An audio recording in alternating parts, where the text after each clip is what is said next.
Good evening, guys. Welcome to Pontificating with Pete on generational change. I know the lighting's not too good at the moment. We're still working on that. I think it's okay, but we'll survive. So great to see you all. Make sure that you smash that like button. I think we may have our esteemed fearless leader here shortly. You call it seminar music, Giuseppe? Hey, look, I think it's fine. I'm not one to really gripe too much on whether the music is setting the mood. I hope you guys are not looking for me to put on like some romantic music or something like that, if that's kind of what you're looking for. But make sure you smash that like button. Make sure you're subscribed. Make sure you share. Oh, Lord. Everybody's in love with Kamala Harris. Everybody's in love. I'm not. I just want to see good policy get done. Look, it's been a trying several days for a lot of people. And, we had friends, supporters of the campaign that actually were in D.C. for the anti-Netanyahu rally protest. And we all know how a lot of that had turned out. So I think that that's, a good place to start. I mean, as I've mentioned many times before, as Jen has mentioned many times before, being a free speech absolutist, people have the right to protest, despite what some may be saying, because corporate special interests are having a heavy hand in how all of this works. And so, Colin, again, I'm not sure what each of these are because I see there's like 3 of them down there at the bottom. Just kind of from left to right, it's the flag burning. These are all 3 from Status Quo, but the first is the flag burning. The second is police at that flag demonstration getting pretty mad at the protesters, and the third is when the police just sprayed everyone indiscriminately, including John Farina, our cameraman. Okay, and the Netanyahu clip, is that that's a long clip? It's got a lot of stuff. It's let me see how long I made it. Yeah, it's about 3.5 minutes of some of the better bits I found. Oh yeah, I'm sure they were very excited. Definitely sure was. Yeah, well, hey, cheering for your donors, that's what you're doing. Know your role. So there are those who have very strong opinions regarding protesting. I think it's ridiculous. And I would agree with David Hunter. I think the honeymoon period pretty much came to an end today. And we'll get to that shortly. But it is important that we recognize where a lot of this stems from. So again, as you all have probably been made aware and are following along closely, Israeli Prime Minister Bibi Netanyahu spoke in front of the United States Congress yesterday. And obviously it was a love fest for the Israel lobby, which of course is not surprising. But there were a lot of people outside that were not too happy about it. And one of the things that ended up happening was flag burning, which again, a lot of people don't like to see, but it is part of our constitutional rights. It was declared by the Supreme Court protected speech. So here's our first clip. Burn that shit! Burn that shit! Burn that shit! Burn that shit! Burn that shit! Burn that shit! Burn that shit! Burn that shit! It's Paul Inferno playing in the background. Nice touch.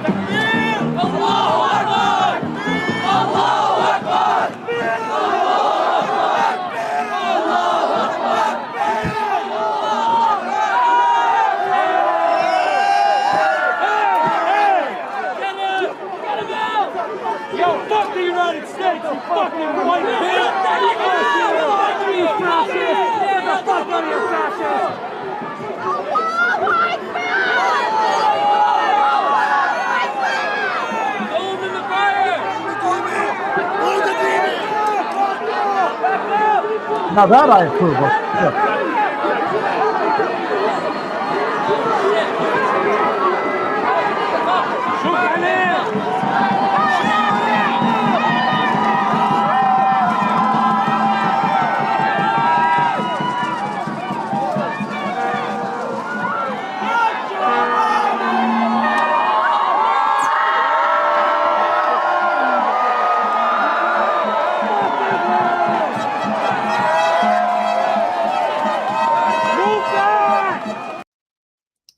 When I see this, again, I love my country. I know how fortunate I am and have been. My career has significantly turned around in the past year.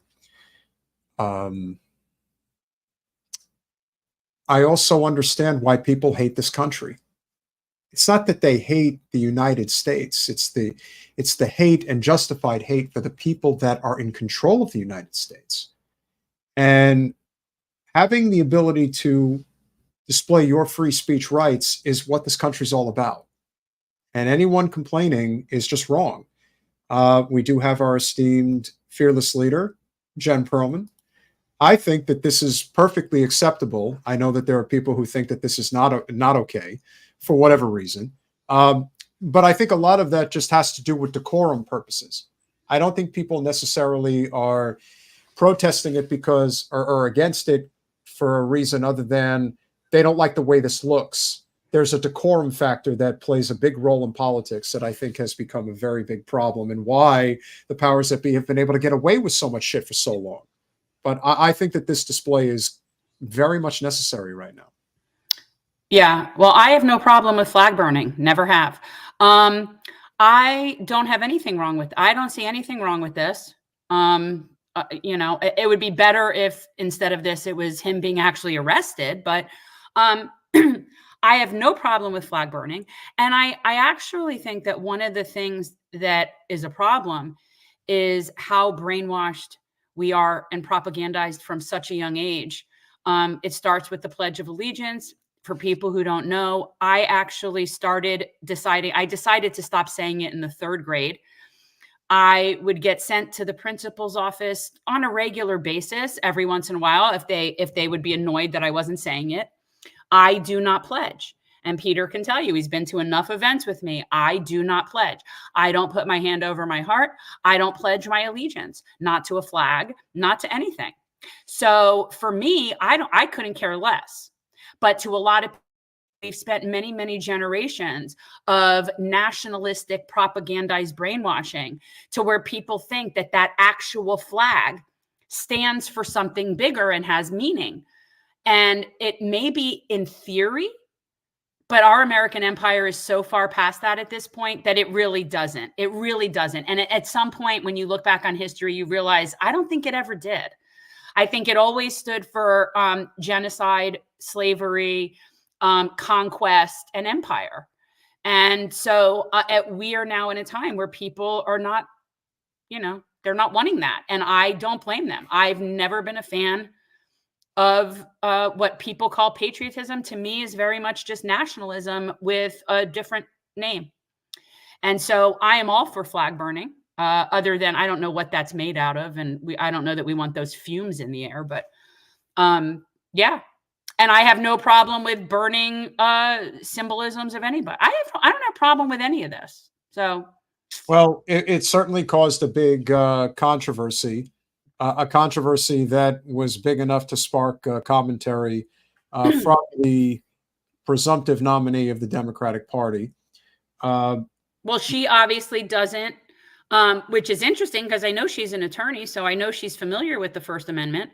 Yeah, but she's also familiar with the money from the Israel lobby. Right. Well, there's that. Once the AIPAC tracker meme or the graphic came up and I saw exactly how much she's taken from AIPAC, then it wasn't surprising that 5 minutes later I saw that statement that she gave. So she, in one fell swoop, basically dissed the First Amendment and the Palestinians simultaneously. And as far as I'm concerned, I had no delusions about her anyway. I was never I'm not supporting her. I never would have in the first place. But I never thought she would be better. But for I think 24 hours, there were certain people that were sort of holding out a glimmer of hope that maybe she would. I knew she wouldn't be. Well, here's what she had to say. 1 million people facing catastrophic levels of acute food insecurity. What has happened in Gaza over the past 9 months is devastating. The images of dead children and desperate, hungry people fleeing for safety, sometimes displaced for the 2nd, 3rd, or 4th time. We cannot look away in the face of these tragedies We cannot allow ourselves to become numb to the suffering, and I will not be silent. Thanks to the leadership of our President, Joe Biden, there is a deal on the table for a ceasefire and a hostage deal. And it is important that we recall what the deal involves. The first phase of the deal would bring about a full ceasefire, including a withdrawal of the Israeli military from population centers in Gaza. In the second phase, the Israeli military would withdraw from Gaza entirely, and it would lead to a permanent end to the hostilities.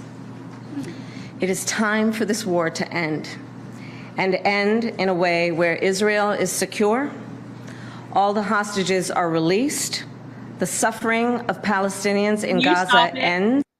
Why hasn't she, notice how she hasn't mentioned the Palestinian hostages that Israel's holding. I'm just saying, because she's talking about releasing hostages, but I'm pretty sure she's only talking about if there are any left alive that were Israeli that Netanyahu basically threw out for dead because he didn't care about them. No. But I don't know. She doesn't seem to be acknowledged. She's literally, she's just reading whatever the State Department told her to read. Yeah, and this is also part of the problem. See, if this was really something that she believed in, I would think that this would be her own words instead of worrying not about even what's going close. on. And that's the problem, because it comes off as disingenuous. And by the way, well, how many are they? 1, 2, 3, 4, 5, 6, 7, 8 American flags. No, and here's, at least there's not an Israeli flag behind her, but well, you never know. It might be hiding somewhere. You just can't maybe see that's it. why they had to bring in the extra flags for this to cover Let's them not up. make it look bad. No, And but that's here's something that I think that people need to understand is that if anybody thinks that Benjamin Netanyahu isn't a complete bigot, you're delusional. If anybody thinks that he would have any more respect for her than he did for Barack Obama, also delusional. In fact, I could tell you that I'm not going to say the word that he probably uses about her, but it was what my grandmother would say. And I guarantee you it's not nice. So it'll be very interesting to me for her to try to have any sort of discussion with him when he's sitting there and looking at her like how he probably does. Well, So, I mean, because he has no respect for her. He probably doesn't have much respect for women, period. No, and certainly not people of color. I mean, he is extremely racist. So I think it's interesting that she thinks she can have some sort of meaningful discourse with him when he's sitting there thinking that she should probably be like somewhere on a plantation. Well, again, it's neither here nor there. For her, this is a career. It's all about the career. It's all about the opportunity to become the leader of the free world. Mm-hmm. And then it just, I mean, listen, you saw what it did to our governor and the things that DeSantis started doing. There is almost no line that people with immense narcissistic political ambition are willing to do in order to get what they want. And if that means the brief honeymoon period that she had and is still having it, because, you know, with all due respect, and I mean this in the most respectful way as I can possibly say it, all of the wine moms in the country that are so excited about her and are on their 120,000 or whatever Zoom call that they're on right now, talking about how we're going to get her elected. Okay, and I can't tell you how much I sit here and cringe at the thought that this would be the first female president. I felt like this when it was Hillary too, by the way. And just so people are very clear, Kamala Harris is Team Clinton. She is Team Clinton. She might as well be Hillary in a Kamala suit. So I don't think people really understand how deep that goes. Well, the thing that they're also not talking about the fact that so much of this money that has come in is corporate special interest money. You can say all you want about how this is grassroots money, and I'm sure she's going to raise a ton of it. But you're talking about the presidency of the United States. This party is wholeheartedly funded by Wall Street and Silicon Valley. And she is more, and has always been, willing to take that money. And as long as you're willing to do that and deliver the message that the status quo remains, maybe a couple of changes on the edge, and okay, a little bit of rosy language here and there, but that's not stopping it. And she's going to prove that in this statement, as we will see. And the Palestinian people can exercise their right to freedom, dignity, and self-determination. There has been hopeful movement in the talks to secure an agreement on this deal.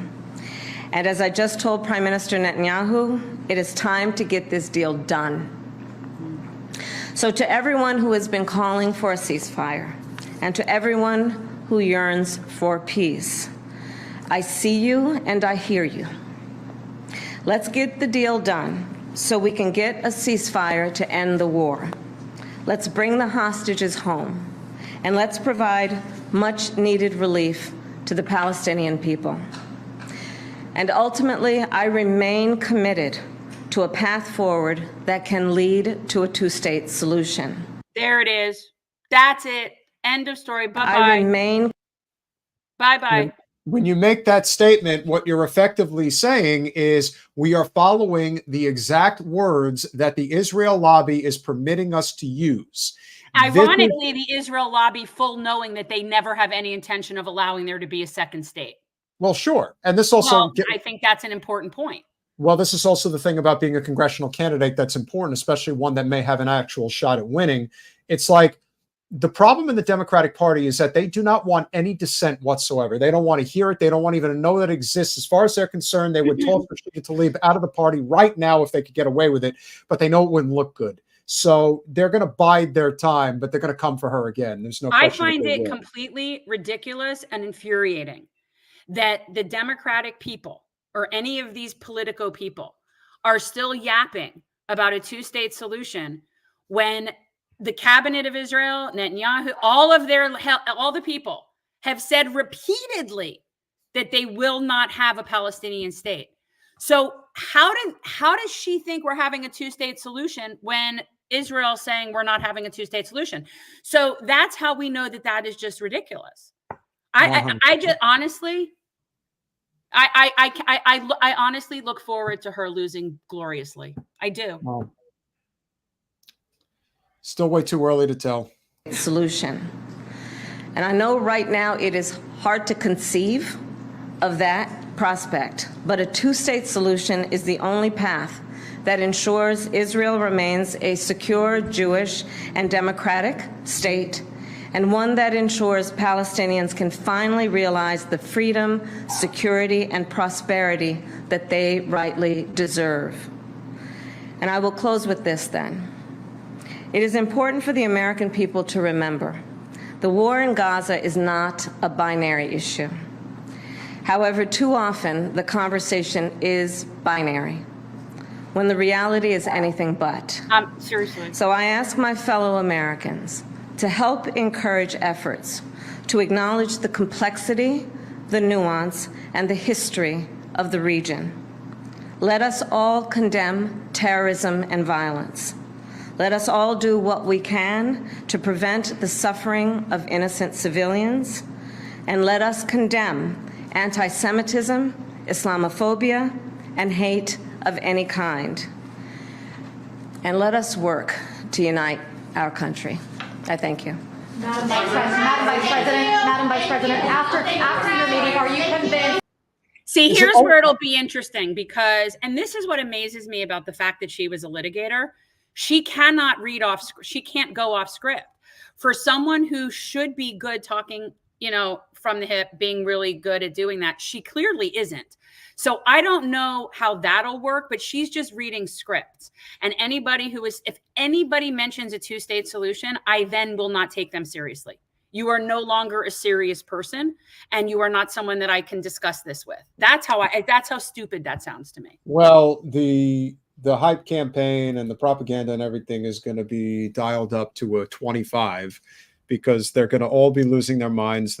Listen, bottom line, I don't want Trump to be our commander-in-chief again, but I also recognize that this country is staring down the barrel of another Trump term because But I got to tell you, I don't want her either. But the Democratic Party is anything but it's anything but democratic. It's not. She hasn't earned anything. She was literally put there. And there are people who will say that there stands for her, but the fact of the matter is, so much of her political clout has been manufactured. It's so hard to even look at this as anything that's legitimate because we've been fed these lies for so long It's and again, I have no problem with people, feeling that they have hope with her and that they think that things could potentially get better. I I mean, do. listen, I do.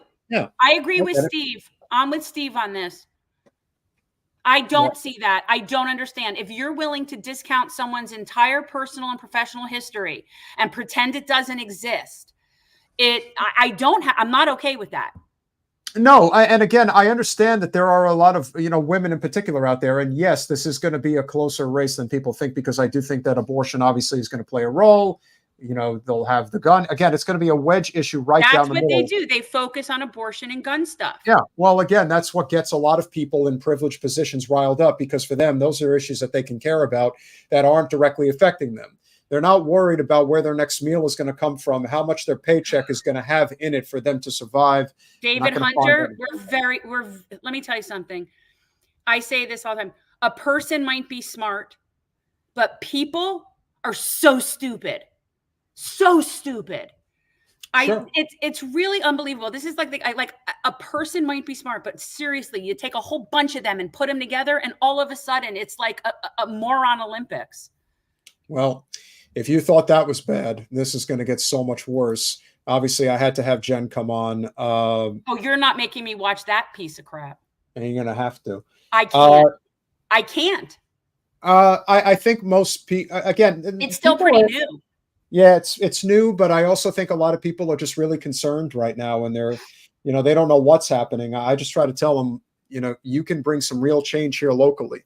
But I think most people down here they understand that Florida is a red state, so they're not looking at it from the perspective of, all of a sudden we're going to get all of this momentum and Kamala's going to somehow win the state of Florida. No. I think them investing here is stupid, like I did last time.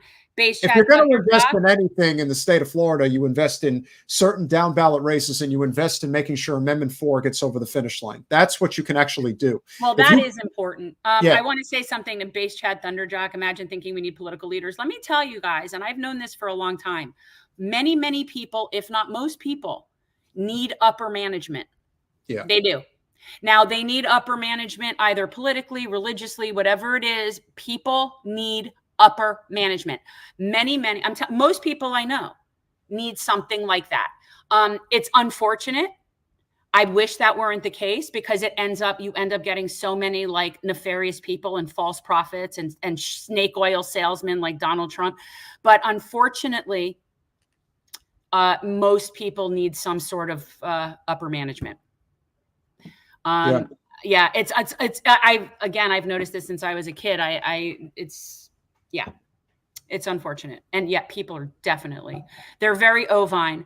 Kat and Agrita, I once lost a friend because she was annoyed that I referred to some people as ovine. Sorry. Well, this is what the real leader of the free world had to say. And I use that term loosely. For nearly 4,000 years, the land of Israel has been the homeland of the Jewish people. So, of course, right off the bat, he's a lying sack of shit. But they fact-checked. This was fact-checked. Every single thing he said is a lie. Every single thing he said where he stated a fact or a number, or every single one is a lie. Well, isn't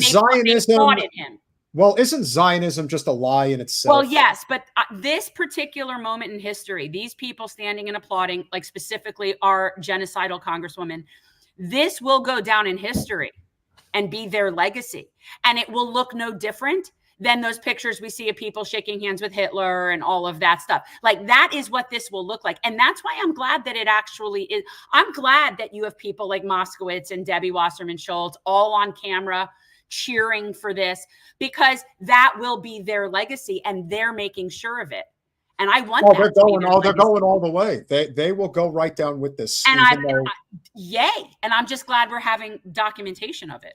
And this is what I would say regarding Kamala Harris versus Donald Trump. At the end of the day, Kamala Harris is part of the Biden administration. It might as well be the incumbent president right now. Yes. Trump can say whatever he wants. We're totally going to blow him up. We're going to totally destroy him. She is Clinton.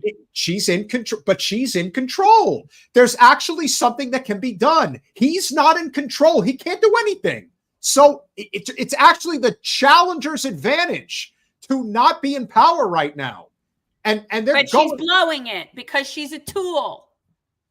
And Netanyahu and Debbie wear that exact same yellow ribbon, which isn't that Yes. to bring them home? Is that what that is? Well, okay, first of all, that goes back to, I want to say, World War I, maybe even, yeah, I think World War I. Yellow ribbons have always symbolically represented people coming home from a long time or coming home from war. So that was the song, Tie a Yellow Ribbon Around the Old Oak Tree. Okay, Yellow so ribbons that's what have to that do is. with it. Right. They don't own that. It's just yellow ribbons are what people bring out when they want people to come home. Yep. All right. Keep going. It's always been our home. It will always be our home. Oh, I don't know about that, buddy. He's white and Polish.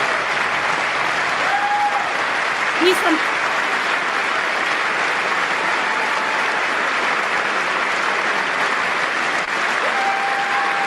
We meet today at a crossroads of history. Our world is in upheaval. In the Middle East, Iran's axis of terror confronts America, Israel, and our Arab friends. This is not a clash of civilizations. It's a clash between barbarism and civilization. So right there, he refers to Iran as barbarists. And of course, it's the old, this is about Israel versus Iran. This has been going on for how many years?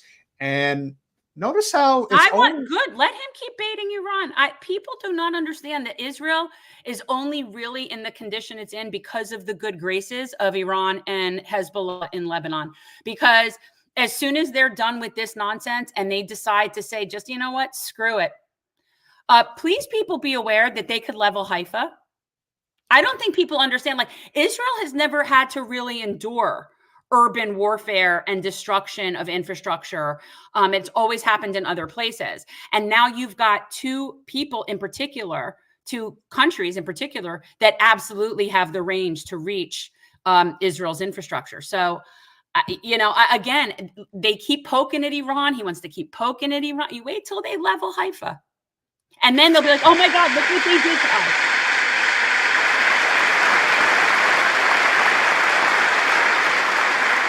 It's a clash between those who glorify death and those who sanctify life. Yeah, that would be the Palestinian people versus the Israelis. Just saying. For the forces of civilization to triumph, America and Israel must stand together.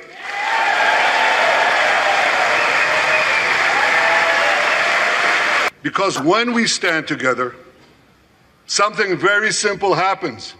We win, they lose. Then why is this taking 9 months? He's shooting fish in a barrel and it's taking him 9 months. I don't understand it. I don't understand how how they can even stand there with a straight face and say it's a war. You're one of the greatest militaries in the world and you can't complete a mission shooting fish in a barrel in 9 months? That's pretty pathetic, if you ask me. I wouldn't be bragging about any sort of military, and I certainly wouldn't be investing more money. They're obviously not a very good military. Well, they're a very cold-blooded military also. Well, fun for them. It's like a game for them. But that's my point. If you can't achieve that military mission, and people who do not know how little Gaza is, it's teeny. Well, first of all, the entire state of Israel is basically the size of New Jersey. So there's that state again. But it is. That's the closest size. So, but Gaza's teeny. And the idea that those are people that are caged in an area. And after 9 months, they still haven't been able to achieve their. I think that they just, and we should stop. Like, to me, just, they're obviously doing it wrong. All right. Many choose to stand with evil. They stand with Hamas. They stand with rapists and murderers. They stand with people who came into the kibbutzim, into a home. The parents hid the children. You are a war criminal. Just look at these men. Look at Steny Hoyer. Look at Frank Pallone. I don't know who this gentleman is here. He could be a seat filler. You have no idea. But Steny Hoyer and Frank Pallone have been in Congress since the 1980s. Do you think that's a long time? Because I guarantee you Wasserman Schultz will take another 20 years as well if you allow her to. What in the fuck do you do with your lives? How could you? I mean, I don't want to judge a book by its cover. Steny Hoyer, of course, is 85, and Frank Pallone, I believe, is about 75. At the end of the day, what are you exactly doing at this point? Just collecting a paycheck. At least Rashida is willing to put herself in harm's way. That takes a lot of guts. 2 babies in the attic, in a secret attic. They murder the families, the parents. They find the secret latch to the hidden attic, and then they murder the babies. These protesters stand with them. They should be ashamed of themselves.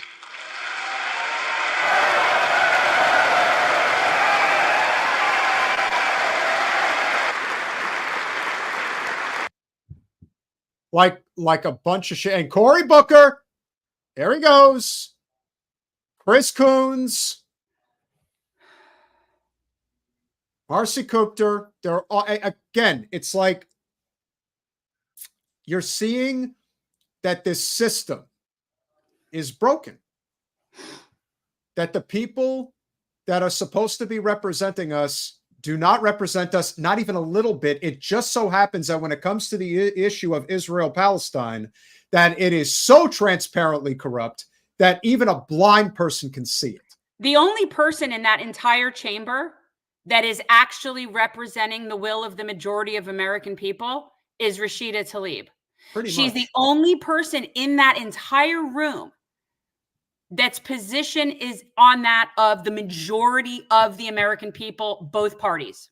I mean, like, that's just a fact. These people do not represent that. Yep. Keep going. And don't be fooled when the blood libels against the Jewish state come from people who wear fancy silk robes and speak in lofty tones about law and justice. Here's a case in point. Well, I have a message for these protesters. When the tyrants of Tehran, who hang gays from cranes and murder women for not covering their hair, are praising, promoting, and funding you, you have officially become Iran's useful idiots. Thank President Biden for his heartfelt support for Israel after the savage attack on October 7th. He rightly called Hamas sheer evil. He dispatched 2 aircraft carriers to the Middle East to deter a wider war. And he came to Israel to stand with us during our darkest hour, a visit that will never be forgotten.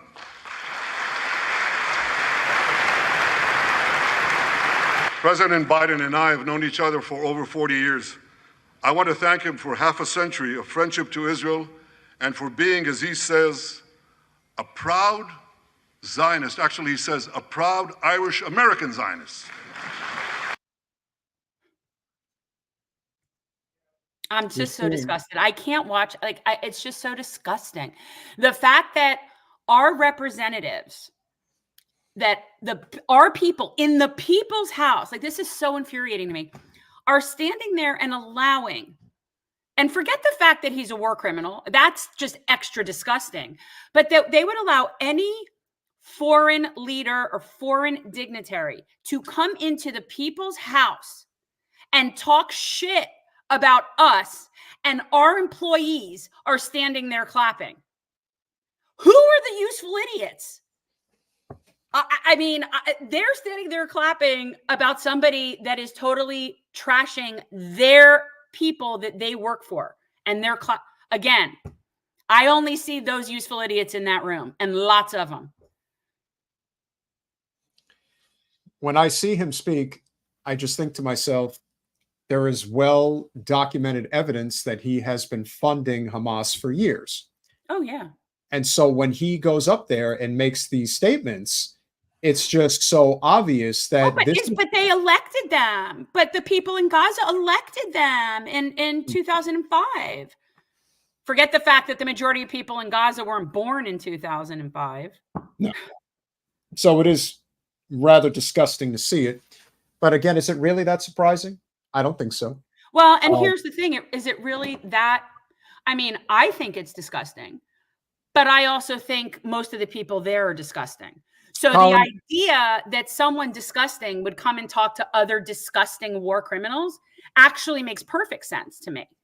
He should be talking to them and planning with them and having parties with them and hanging out with Debbie Wasserman Schultz and Jared Moskowitz, and they should all be friends because they're all disgusting. So it does make perfect sense, just like it makes sense to me that Trump is very representative of this country, of how American empire is viewed in the world. I think he is extremely properly symbolic of what we are. It's disgusting, but it's true. Colin, can you grab the photo of Rashida Tlaib, please?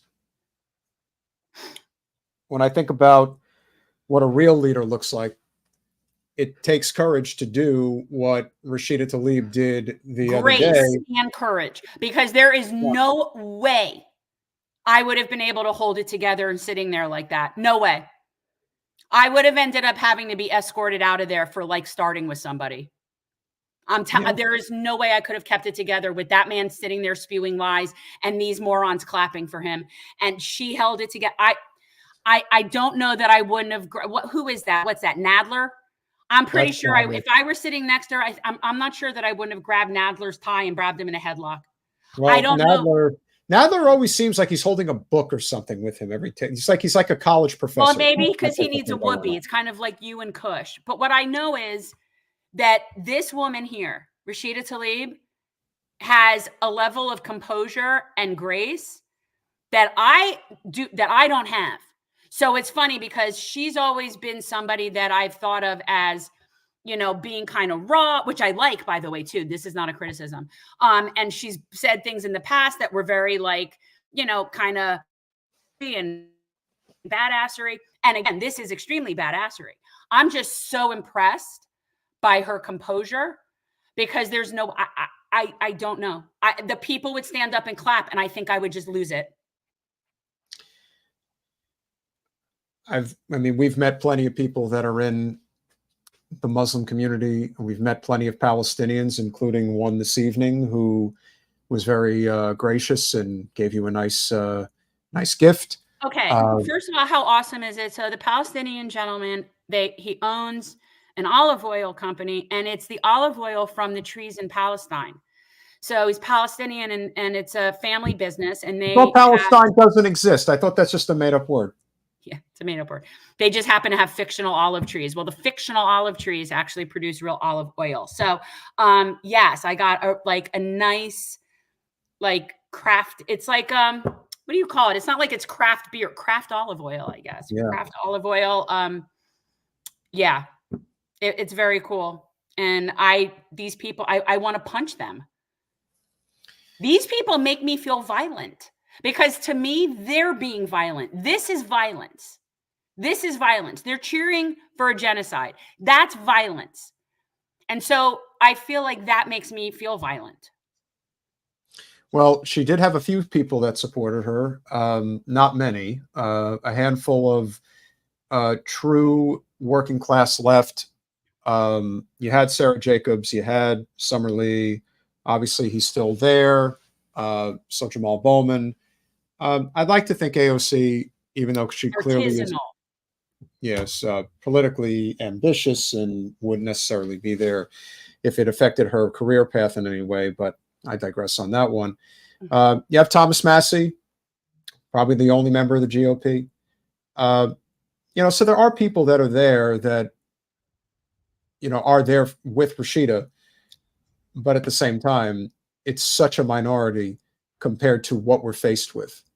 Now, do I think most of these people truly care about Israel and Netanyahu and what they're doing? Probably not. Well, half of them are seat fillers. A bunch of them are Christian Zionists, and a bunch of them are just political tools. So it's a combination of people being bought off by AIPAC and a bunch of, you know, wackadoodle Zionists that need the Jews to all be in Israel. In any event, what I do know is none of it's based on reason. That's what I know. None of it's based on reason, and it's all based on tribalism and partisan theater. Again, that woman, kudos. She got grace, man. She does. And tip of the hat. I am and by the way, not for nothing, I would sit with her if she asked me to. I wouldn't want to sit there and listen to him. Like, I might sit there with earplugs in so as to not have to hear him. But I would sit there and next to her wearing a keffiyeh, very happily holding up a guilty of genocide sign with her. I'd be very happy to do that. And I'll wear a big Jewish star around my neck with my keffiyeh. Yeah, that's why we got to get you to Congress. Appreciate you coming on. You want to see me wearing a Jewish star with a keffiyeh? No, I just think that people need to know that there is leadership out there that's willing to take chances, even if it is going to run the risk of running them out of power, because that's really what it comes down to for so many people. Don't threaten me with a good time. Well, that's part of the reason why Rashida's been able to stay in power in spite of all the things that she is willing to say and is willing to do, because she is the real deal. She is the genuine article, and her people believe in her, and they will support her. They will protect her.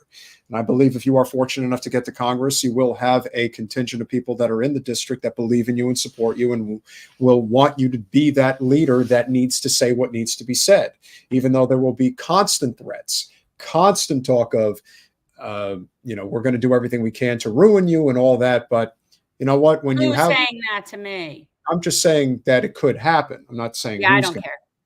I didn't think you did. Yeah, I really don't care. And clearly Rashida doesn't care either. And that's what makes her, I've always said, how long have I been saying it? If there is a leader of the squad, if you want to call it that, it's clearly her. It's not even a question. She is very aware of how important her voice is. And she understands that she is putting herself in harm's way by doing it. What bothers me is that more people in Congress obviously do not appreciate and respect how important her voice is. What they also don't understand, and this is the whole thing, which just makes it so bizarre, she actually would stand a real fighting chance of building a movement if anybody else had a set of balls like she does, which a lot of them don't. Which they don't realize is that it's one thing if she's standing there alone, but if she had a dozen congressional representatives flanking her, holding up a genocide sign, that's powerful. Even if it's only 12, but it still represents a message that is going to resonate with people that they're going to have to cover and they're going to have to deal with. But what this whole moment represents more than anything else is that if you ever doubted that our system is bought and paid for by corporate special interests, well, you need look no further than Netanyahu, who has been charged with war crimes by every nation but ours, and is able to stand on the congressional floor, make a speech, and everybody claps like seals. But, and also let's be very clear that even if he weren't a war criminal, I still do not think that he would be worthy of a session of both houses. Like, that's an honor. That's an honor. And the fact that now he is the person that has gotten to do it more than anyone else, like Winston Churchill comes in second now to Benjamin Netanyahu in terms of us granting him FaceTime with our people. That's, oh my God. And the protesters are useful idiots. You can't make this shit up, people. No. And the last everybody in that room, with the exception of Rashida Tlaib, is a useful idiot. Last thing before we go, just so you know, protesting gets you into a lot of trouble, apparently. Nowadays, it's not allowed, and it got violent.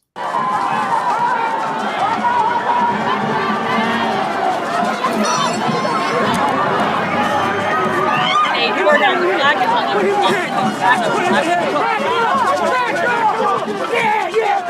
Get back. Move back.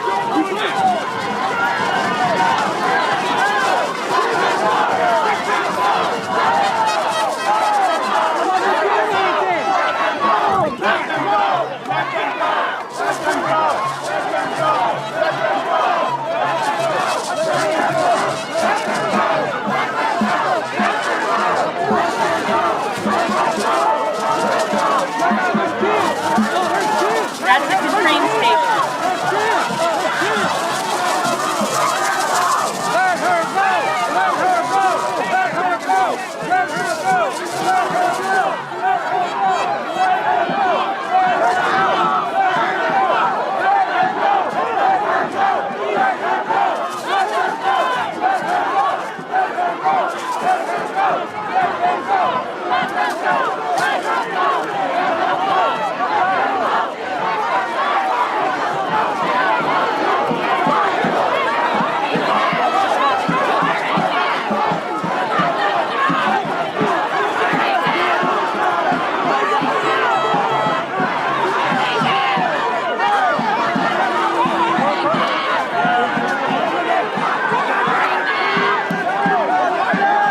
The thing that people are still failing to recognize is that they do what they're told.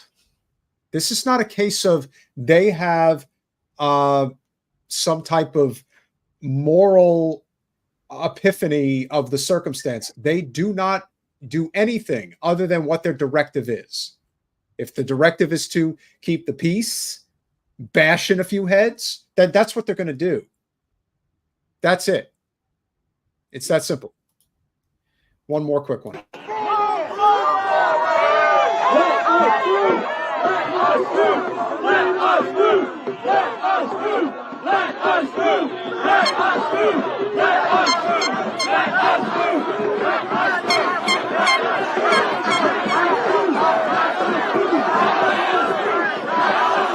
What is that NYPD?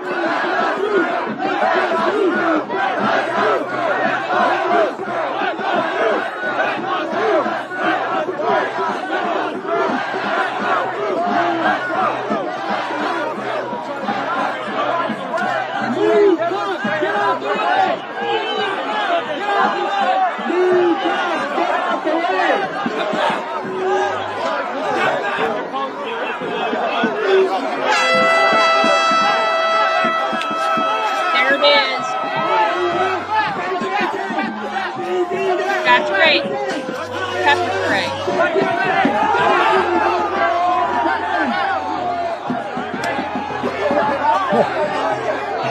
at this guy. He's standing there all the way back. He's too scared to go near them, but he's squeezing them for pepper spray. All right, so police are spraying pepper spray.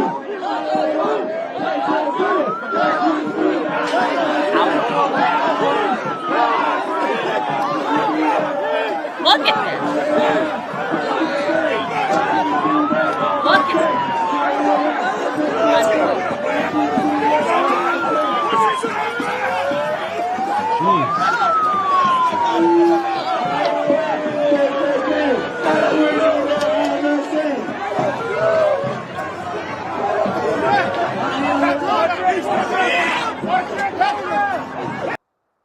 Oh, all in a day's work, and I'm sure they feel great about what they did.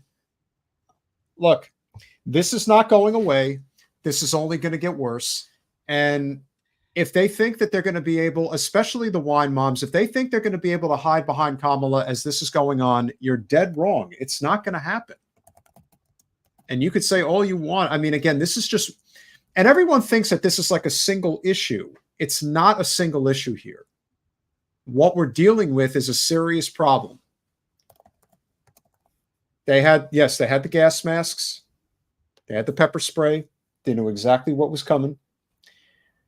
And please, Andy, please leave Jen alone. Yeah, it's annoying. It's annoying. And the only reason I'm responding is he seems remotely friendly, but it's just kind of annoying. So yeah, I get it. I'm in a call. Troll, and you should, talking to trolls isn't worth the time. I mean, I don't know what's going to happen. All I know is what we're looking at right now is a very dangerous situation. Mm-hmm. I think people are getting all caught up. But I give Kamala credit for coming out and making the statement that she made, making that official statement saying, I condemn anti-American protest. It's like, all right, good. I'm glad you said it, because now people don't have to question whether there's a chance that you might actually be on the right side of this, because you're not. And how could you be? Because you're part of the system that is bought and paid for by corporate special interests, and the Israel lobby is right at the head of the class. Does anyone find it interesting that a whole room full of people standing and clapping at Netanyahu are telling us that Trump is a fascist? Yeah. Let's focus on what we can focus on. Guys, remember, as always, please get over to gen2024.org. If you are so inclined, this is what is of top of mind right now. The election is less than 4 weeks away. We've got some momentum. We've got some good endorsements. We've got a lot of boots on the ground. We'll obviously We got be out our on the ground. mailers going out. Yep. Going to be on the ground all weekend. So I intend to be. Jen, I guess it's okay since we're live. It doesn't, the mosque in Pompano would like you to come speak at 12:45 tomorrow, if that's possible. So yeah, we're making things happen, ladies and gentlemen. I think Jen's got a shot, and I think for all of us, that would be a welcome. Wait. South Florida Islamic Center. Yes. Okay. So smash that like button, share, subscribe, do all those things that we ask you to do. We really appreciate you guys. Andy Martin, Nelson Ortega, Jimmy Wynn, Jimmy Zimzam, Steve Grossman, Dave Hunter, 80s Baby 2023, Jeff W., Bass Chad Thunderjock, Kat Negrita. Steve, I wouldn't honestly. It doesn't work to challenge her to a debate, and the truth is, I don't really want to debate her. However, I very much would like to challenge her to say the word Palestinian. I almost want to spell it out for her, like it's like a Teddy Cool, Miravat Corey, Mazda K Production. Who else? That's about all she wrote. Sam Stan, Ray J, Giuseppe, Teresa. You guys have been great. Appreciate you all. This has been a long day. I did not want to neglect our group, though. We appreciate you very much. Remember to smash that like button, share, subscribe. Do you have anything coming up on Monday? Not yet. I can't think that far ahead. We need to. You need to. I do? Yes. What's Monday? Whatever Monday. it is, it's a show and you need to have something. Okay. Well, I think I did this pretty good off the cuff. Hope you guys enjoyed it. Yes. Hope you guys enjoyed it. What she actually says is she uses Arab. She'll say Arab and then she just will reference Hamas. She doesn't say Palestinian. No. She just doesn't. She won't say that word. And as somebody who, and just yesterday we were spending some time with a family, and the mother is Syrian, the father's Palestinian, and the son, who's an adult, the son's an adult. So he's half Syrian, half Palestinian, whatever. And so I'm sitting here talking to the mother, and as a mother, I'm sitting here and I'm thinking, how would I feel if my congressperson couldn't identify my child, like didn't care about my child is a Palestinian. So this is a mother of a Palestinian child. And our congressperson won't say Palestinian. I would find that, I find it infuriating, and I'm not Palestinian and I don't have a Palestinian baby. But the fact that, and I have another friend actually who does have a Palestinian baby. And just, this is violence. That's violence. Well, focus on the race. That's what we got to do. Appreciate you all. And we'll see you Monday.